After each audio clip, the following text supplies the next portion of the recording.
Telugu Desam party MP అభ్యర్థిగా seat మీకు confirm అయినట్టు అధిష్టానం ఖచ్చితంగా ఈసారి ప్రభుత్వం రావాలి అనే ఆలోచనతో తీసుకుంటున్నారు. పార్టీ కష్టకాలంలో ఉండేటప్పుడు వెన్నంటి ఉన్నాను అని, అటువంటి నేపథ్యంలో అందరూ కూడా రూరల్ నియోజకవర్గ అభ్యర్థి అబ్దుల్ అజీజ్ అని భావించారు. చివరి క్షణంలో సీట్ ఏమన్నా పోయిందని ఏమన్నా చిన్న బాధ ఏమన్నా ఉందా? మనం ఎక్కడ కూర్చుంటే ఆ కుర్చీ వల్ల మనకు కాదు పేరు రావాల్సింది, మన వల్ల ఆ స్థానానికి గుర్తింపు రావాలి. అది నా అలవాటు, నా లక్ష్యం కాదు. ముగ్గురు వైసీపీ ఎమ్మెల్యేలు టీడీపీలో చేరడం వల్ల తెలుగుదేశం పార్టీకి బలం పెరిగిందా? అంటే ఆ దేశం మాతో కలిసిపోద్దని, ఆ నియోజకవర్గం మాకు వచ్చేస్తుందని కాదు అర్థం. షర్మిల రావడం వల్ల చాలా టీడీపీకి ఉపయోగకరం అని. Congress has made a very good move.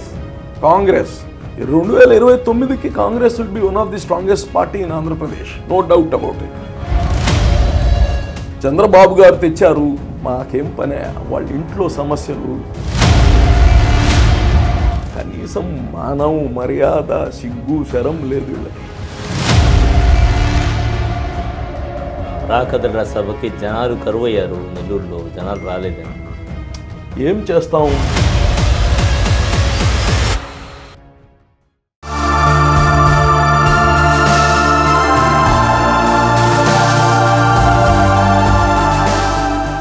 Welcome to sauce TV. నేను మీ ఆబిద్ హుస్సేన్.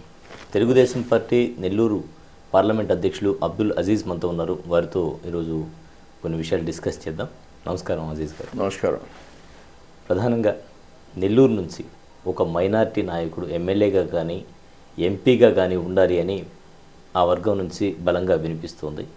ఈ నేపథ్యంలో తెలుగుదేశం పార్టీ ఎంపీ అభ్యర్థిగా సీటు మీకు కన్ఫర్మ్ అయినట్టేనా? ఇవన్నీ ఊహాగానాలు.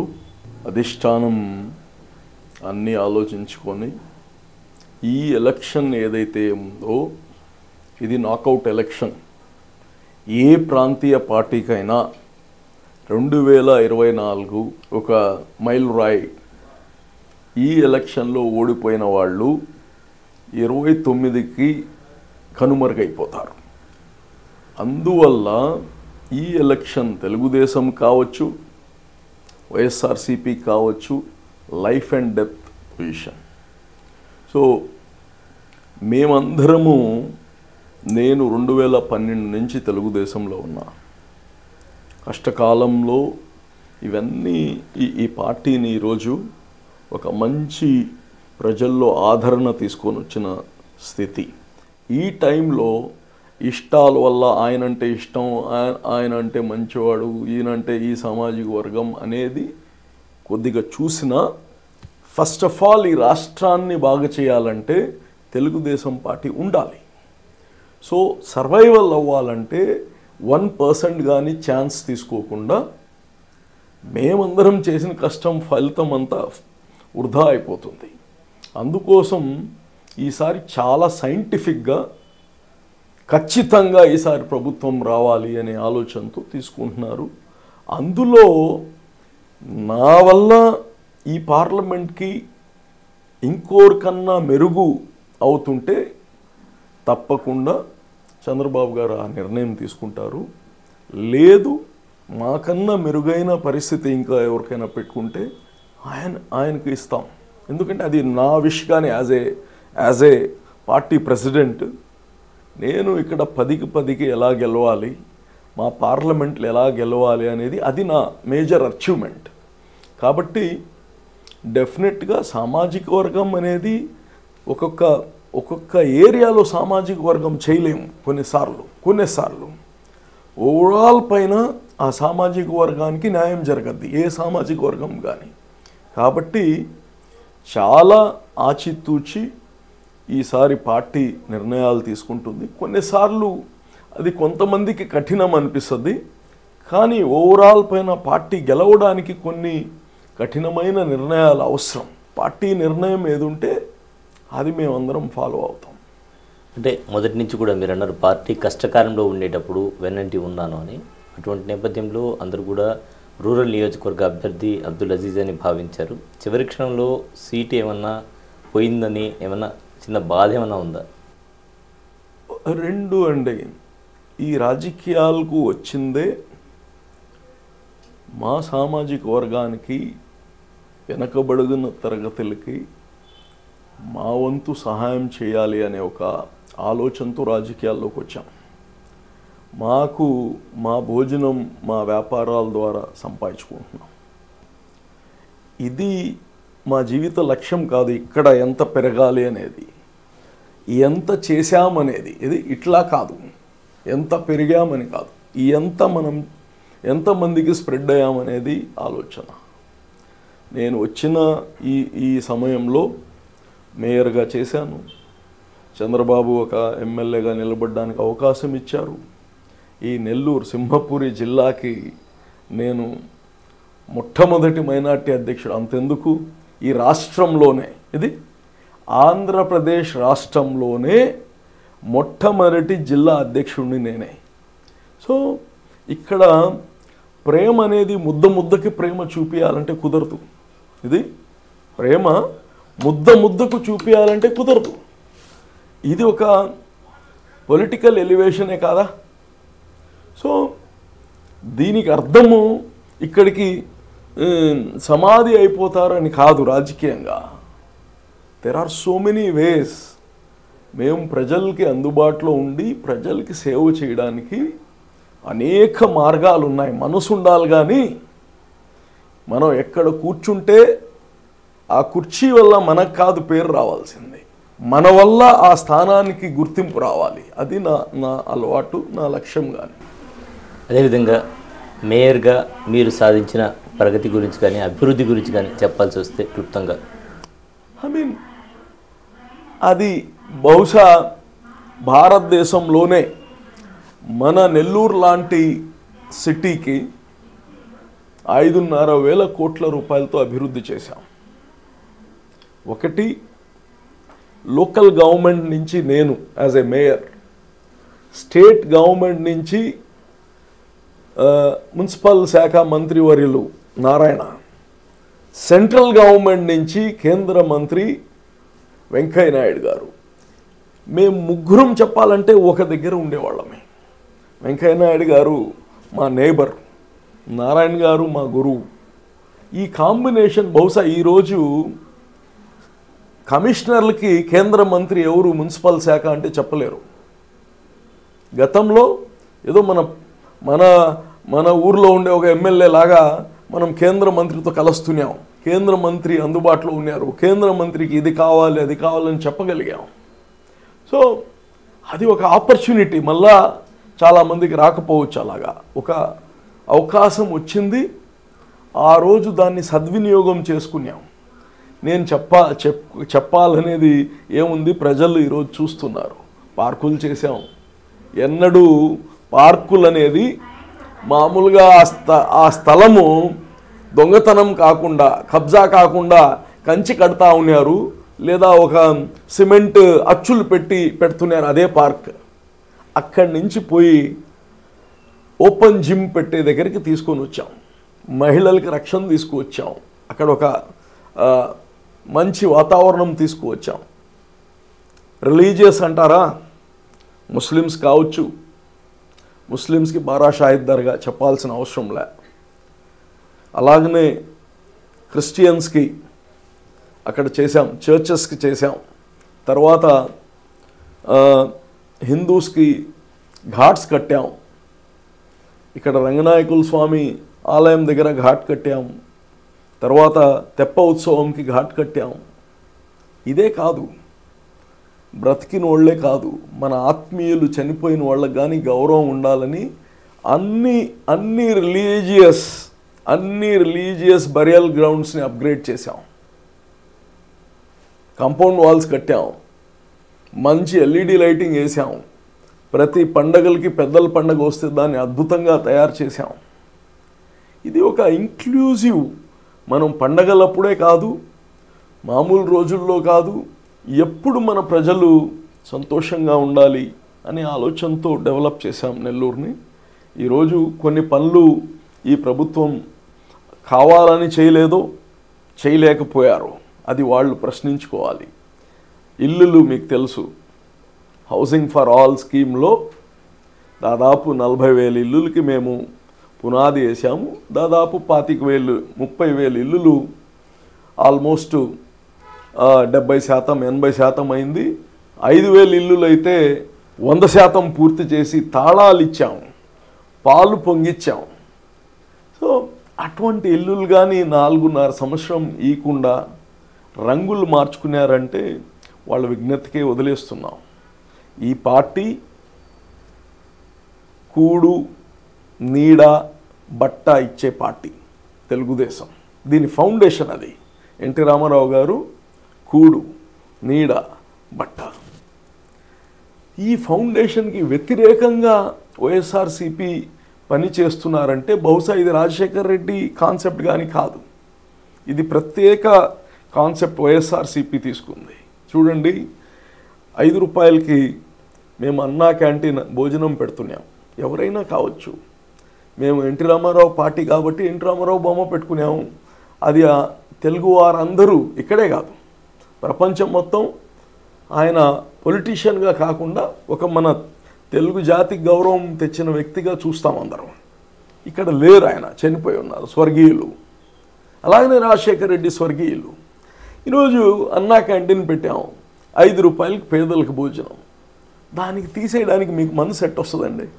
ఎవరైనా ఎవరు డబ్బులు అయ్యి ఎవరైనా జోబీలో డబ్బులా? జగన్మోహన్ రెడ్డి జోబీలో డబ్బులా? చంద్రబాబు నాయుడు జోబీలో డబ్బులా? కాదే, ప్రజల డబ్బులు. ప్రజలకి భోజనం పెడితే 5 రూపాయలకి పేదవాళ్ళు ఎవరు తింటారండి? గొప్పవాళ్ళు పోయి క్యూలో నిలబడి తింటారా?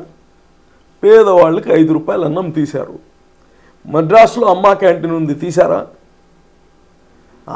లేదు. జయలలితమ్మ ప్రతిపక్షం ఈరోజు గవర్నమెంట్ ఫామ్ చేసింది, అమ్మ క్యాంటీన్ తీలేదే.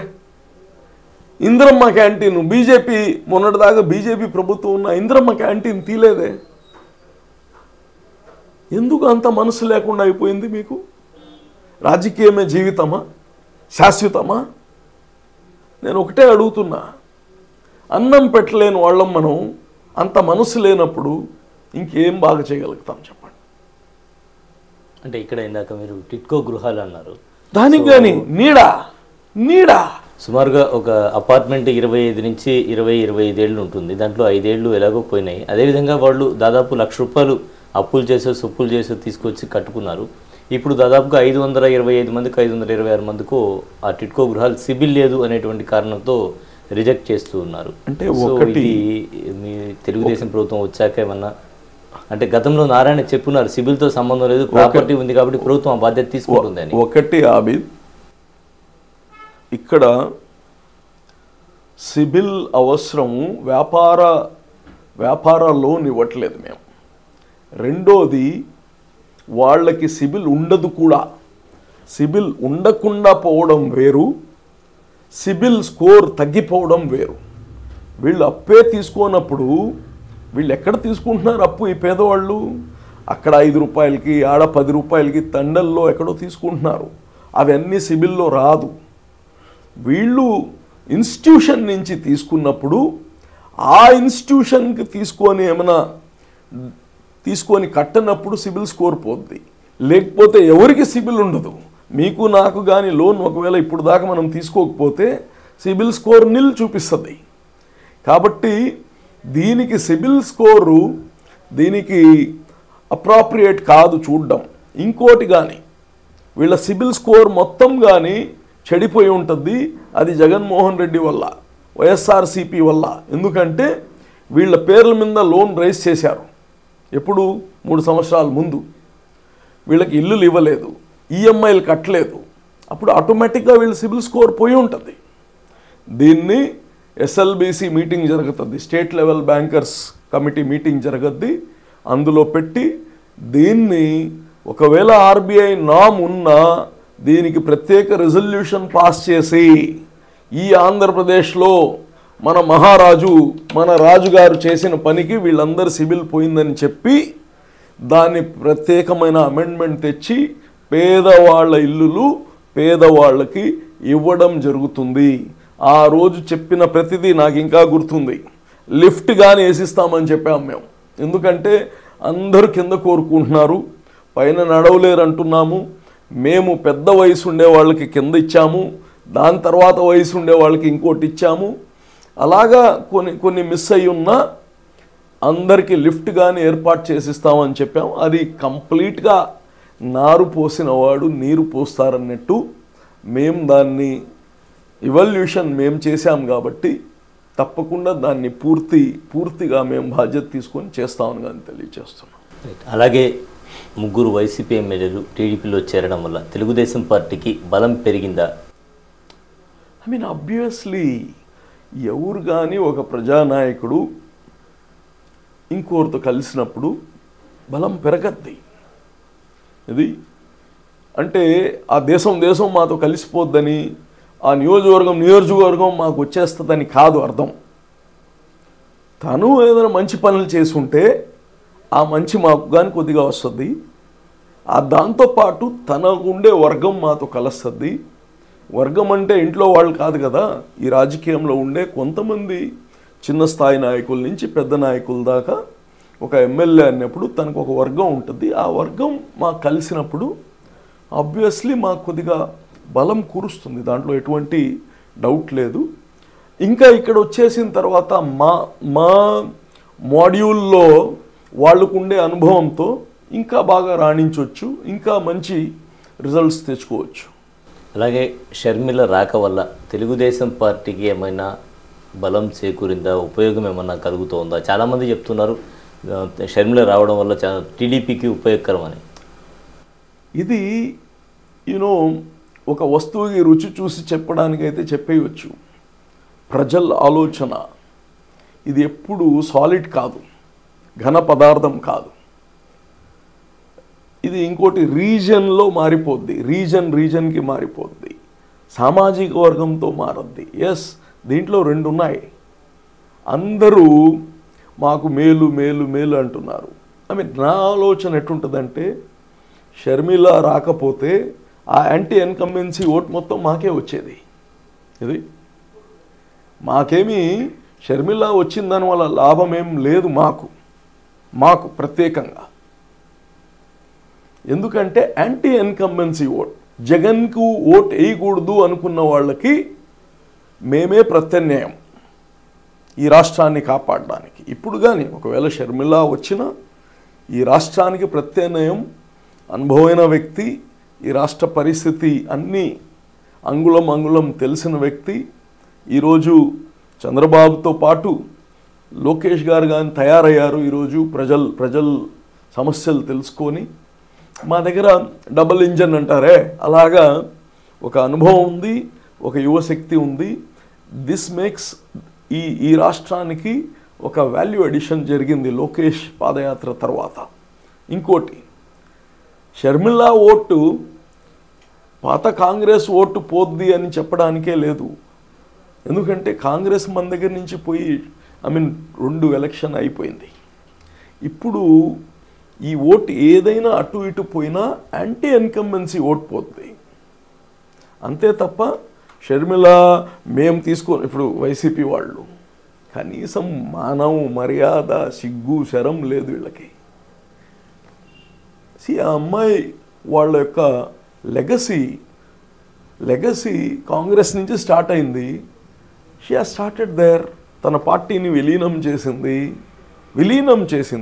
నౌ షీ ఈజ్, ఎప్పుడైతే విలీనం చేసిందో షీఈస్ పార్ట్ ఆఫ్, వాళ్ళు ఒక అలయన్స్ అయిపోయారు, విలీనం అయిపోయారు. కాంగ్రెస్ అండ్ తెలంగాణ TSRCP ఇప్పుడు వాళ్ళు పార్ట్నర్సు. ఆ అమ్మాయి కాంగ్రెస్సే అది, ఇదే కాంగ్రెస్. సో ఇక్కడే కాదు, ఏడైనా పంపించుకోవచ్చు కాంగ్రెస్. ఈమెని అరుణాచల్ ప్రదేశ్ పంపొచ్చు, వాళ్ళ ఇష్టం అది. సో ఈమె ప్రత్యేకంగా రావడం కాదు, షీఈస్ కాంగ్రెస్ ఎప్పటి నుంచో ఉంది, ఉంటుంది, ఉండబోతుంది. కానీ సో కాంగ్రెస్కి స్ట్రెంత్ అవుద్ది. Congress has made a very good move. Congress 2029కి Congress will be one of the strongest party in Andhra Pradesh, no doubt about it. అయితే ఇప్పుడు షర్మిల వల్ల చాలామంది అనుకున్నట్టు చంద్రబాబు గారు తెచ్చారు, మాకేం పనే, వాళ్ళ ఇంట్లో సమస్యలు నా ఇంట్లో ఉంటాయి, మీ ఇంట్లో ఉంటాయి, అది ఇంట్లో చూసుకోవాలి. మనం ఇంటిని చక్కదిద్దుకోకపోతే అది ఎవరేం చేస్తాము? అందుకోసం షర్మిల దీంట్లో వచ్చిన దానివల్ల మాకు లాభం అనేదే లేదు, మేము వాళ్ళని ప్రోత్సహించడం అనేది లేదు. ఆమె పెళ్లి కార్డు ఇవ్వడానికి గౌరవంగా వచ్చింది చంద్రబాబు, అది అందరికి ఇస్తాం.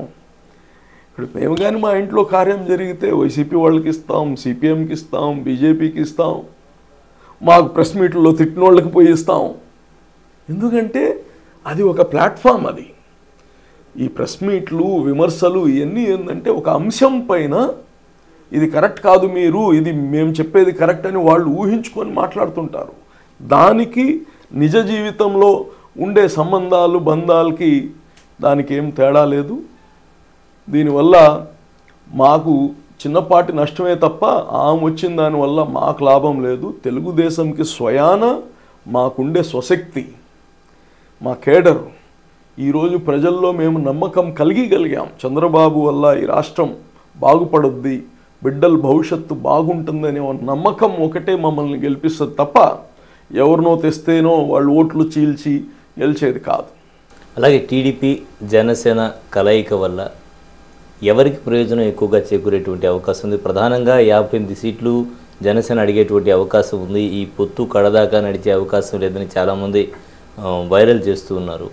సో ఎలక్షన్స్ వరకు కంటిన్యూ అయ్యేటువంటి అవకాశం ఉందా పొత్తుల వల్ల? ఇప్పుడు ఒకటండి, ఒక ఇద్దరు నాయకులు, ఇద్దరు పార్టీల అధినేతలు కూర్చొని 2 పార్టీలు కలిసి పోరాడదామని ఒక నిర్ణయం తీసుకున్నారు. దీని అర్థం ఏంటంటే వాళ్ళు మేము అన్నిట్లో కలిసిపోయామని కాదు, చిన్న చిన్న డిఫరెన్సెస్ ఉంటాయి.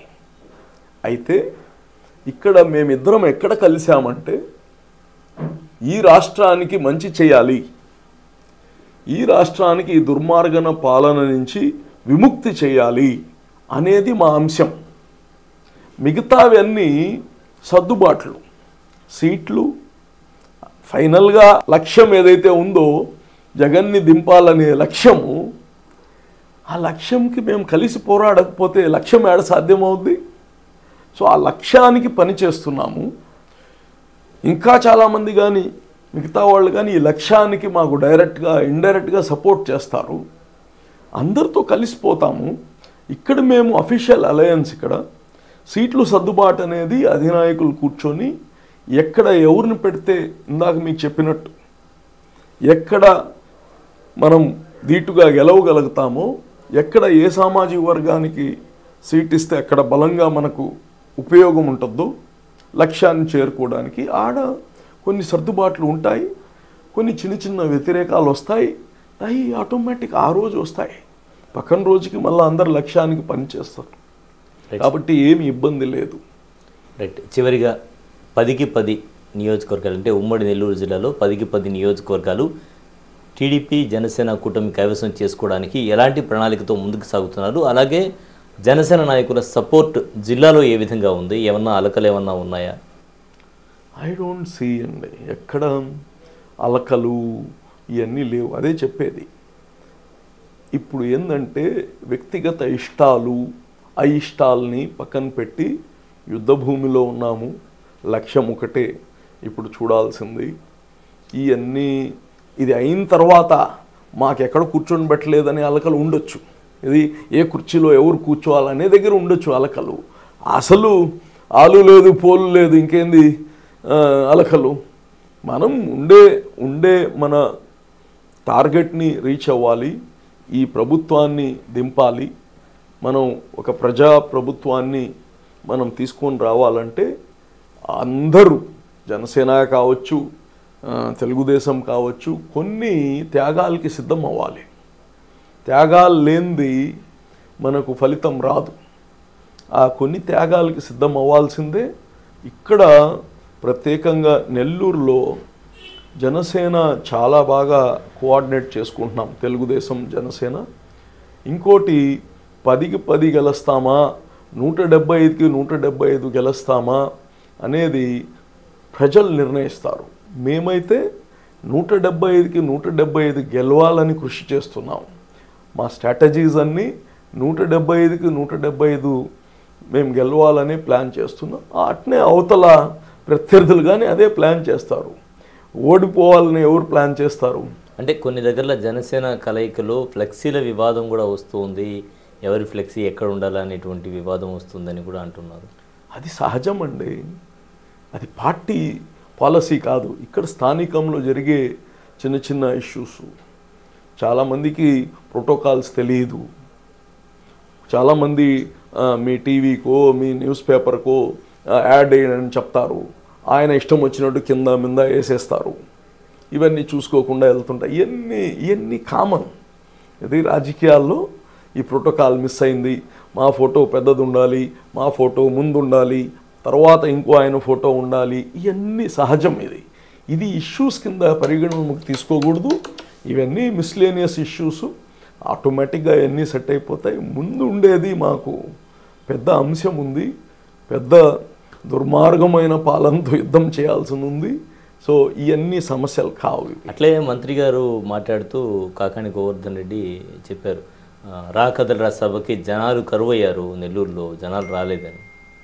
ఏం చేస్తాం, నెల్లూరులో జనాలే లేరు అంటే మాకు దొరకలే, కొనుక్కోవాలంటే దొరకలే. కళ్ళు ఉంటే కనిపిస్తుంది. ఈరోజు నెల్లూరు సభ ఇది జనాల్ని తోలుకొని వచ్చి కొనుక్కొని వచ్చిన సభ కాదు. ఇది చంద్రబాబు నాయుడు గారు వస్తున్నారు. మిట్ట మధ్యాహ్నం 2:20 దాకా ఉదయం 9 గంటలకు వచ్చిన వాళ్ళు అక్కడ ఉన్నారంటే అది ఒక గొప్ప ఇది. వాళ్ళందరికీ ఈరోజు నేను కృతజ్ఞతలు తెలియచేస్తున్నా. ఎప్పుడు కానీ సభ ముగింపే అప్పుడు మొత్తం జిల్లా నుంచి వచ్చినప్పుడు వెళ్ళిపోతూ ఉంటారు. సో ఇది ఎప్పుడంతే సాక్షిలో చూస్తే ఒకటి కనిపిస్తుంది, మిగతా వాళ్ళ ఛానల్స్ చూస్తే ఒకటి కనిపిస్తుంది. సో ప్రజలు అక్కడ ఏమైనా సంసారం చేయడానికి వచ్చారు, ఆడనే ఉండి రాత్రి పండుకొని రేపు పొద్దున ఆడేమైనా భోజనాలు పెడుతున్నావా, ఇంక పెళ్ళికి పిలిచావా, ఆ టైం దాకుండా వాళ్ళు వచ్చారు. ఉదయము 9 o'clock వచ్చారు, బ్రహ్మాండంగా 2 o'clock దాకా ఉన్నారు. దాని తర్వాత ఆటోమేటిక్ వాళ్ళ ఊర్లకు పోవాలి, వాళ్ళ ఇళ్ళకి పోవాలి, ఇళ్లలో వండి పెట్టుకోవాలి. యూనో సో మా ప్రోగ్రామ్ 1:30కి క్లోజ్ అయిపోవాలి. యాక్చువల్ షెడ్యూల్ చంద్రబాబు గారు 1 hour లేట్ అయింది. అయినా అప్పటికి 2:30 దాకా ఉన్నారు. దాని తర్వాత ఇంకా ఏముంది? సో ఎప్పుడు కానీ పోయేప్పుడో ఇంకా మనుషులు రాకముందో ఫోటోలు తీసుకొని మాట్లాడుతుంటారు. ఇది సర్వసహజం. అసలు నాకు అర్థమవదు, రాజకీయాలు ఉండేవాళ్ళు ఏ పార్టీ వాళ్ళైనా, నేను తెలుగుదేశం కానీ చెప్తున్నా, అసలు జనాలు వచ్చారా లేదా ఇది అసలు కొలబొద్ద కాదు. అసలు మంత్రులు ఉండి ఈ చిన్న పిల్లకాయల మాటలు మాట్లాడుకోవడం సిగ్గుచేటిది. జనాలు ఏందా లేకుండా పోయేది. ఇప్పుడు మీకు ఇంత లక్షల మంది వస్తున్నారు, మాకు రారా? జనాలు అందరికి వస్తారు, జనాల గురించి మాట్లాడేవాడు అసలు రాజకీయ నాయకుడు కాదు. ఇంతమంది వచ్చారా, ఇంతమంది రాలేదా అనేది ఎవరు కానీ జనాలు వస్తారు. ఆ నాయకుడి పైన అభిమానం ఉండేవాళ్ళు వస్తారు, తప్పకుండా వస్తారు. అట్టని ఆడ జనాలు ఒక తగ్గారంటే జగన్మోహన్ రెడ్డికి మనుషులు అక్కడ ఉండే 10,000, 20,000, 50,000 లేరని కాదు. చంద్రబాబు గారికి ఒక 5,000 మంది తగ్గితే చంద్రబాబు అభిమానులు లేరని కాదు. ఇది పిచ్చి మాటలు ఇవి. ఈ రాష్ట్రంలో వైసీపీకి తెలుగుదేశంకి వ్యత్యాసం ఎంత? ఒక 5%. అంటే 5 కోట్ల మందిలో మాకు మన ఓటు వేసిన దాంట్లో సగం ఆల్మోస్ట్ ఎక్కడ పోయారు జనాలు? ఉన్నా వాళ్ళందరూ ఇక్కడ ఉంటారా గ్రౌండ్లో? ఈ జనాల గురించి మాట్లాడడం ఇట్స్ లైక్ ఎలిమెంటరీ నాయకులు మాట్లాడుకునే సబ్జెక్టు. అద్భుతంగా వచ్చారు జనాలు, స్వయానా కదిలి వచ్చారు, అద్భుతంగా జరిగింది మీటింగు. ప్రజలు చాలా సంతోషంగా ఉన్నారు. ఈ మీటింగ్ సక్సెస్ఫుల్ మీటింగ్ జరిగింది. ఇంకా సాయంత్రం అయి ఉంటే దీనికి రెట్టింపు ఉండేవాళ్ళు జనాలు. మిట్ట మధ్యాహ్నం ఎండ కాబట్టి 2:30కి రిలీవ్ అయిపోయారు. కాబట్టి ఈ ప్రోగ్రాం సక్సెస్ఫుల్గా జరిగింది. చంద్రబాబు నాయుడు గారు చాలా సంతోషంగా ఈ జనాలని చూసి అడ్రస్ చేశారు. We're very happy for that. Right sir, చివరిగా సాస్ టీవీ ప్రేక్షకులకి అలాగే జిల్లా ప్రజలకు మీరు ఏమైనా చెప్పదలిచారా? I'm very happy.